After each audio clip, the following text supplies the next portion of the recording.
মানে প্রায় একটা স্যাড নিউজ চলে এলো আজকের দিনটা, এমন একটা প্রথমে এরকম একটা স্যাড নিউজ চলে এলো।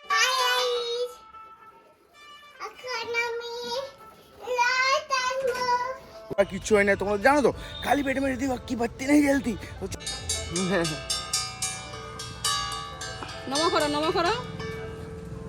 রথযাত্রা উপলক্ষে আমার দিনটা প্রথমটা একটু খারাপ তো কেটেই ছিল, দিন এখন আরো সুন্দর দিন কেটেছে। আমার বাবার তৈরি রথটা তাতায়ের আমি মিলে একদম মজা করে টেনেছি গাইজ।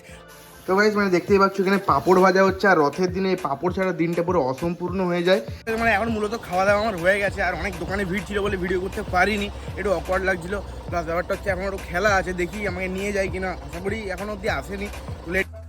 ফাইনালি গাইজ আমি এখন রথ দেখতে বেরিয়ে পড়েছি গাইজ। এখন বাজে সন্ধ্যে 6টা। তো প্রথমে একটু শ্রাবণীকে আনতে যাবো।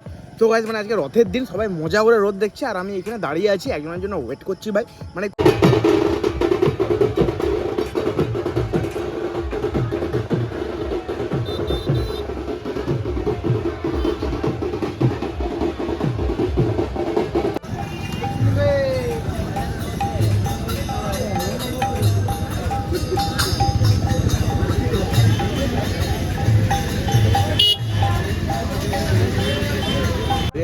এই দোকানের নাম হচ্ছে মোমো জাংশন, যেটা পুরাতন ঝাড়গ্রামের আগে ঢোকার কাজে লাগে। এটা একটা শর্টস ভিডিও, একটা অন্য কোনো ভিডিওতে তোমাদেরকে দিয়ে দেবো।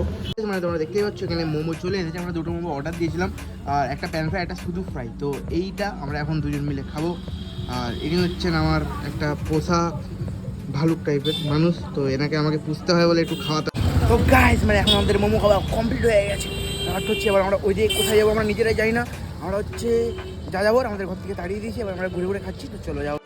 তো গাইস মানে আমার রথ টথ সব দেখা কমপ্লিট, আর আমি একটা নতুন কিছু অ্যানাউন্সমেন্ট করছি। আমি এবার থেকে দিনে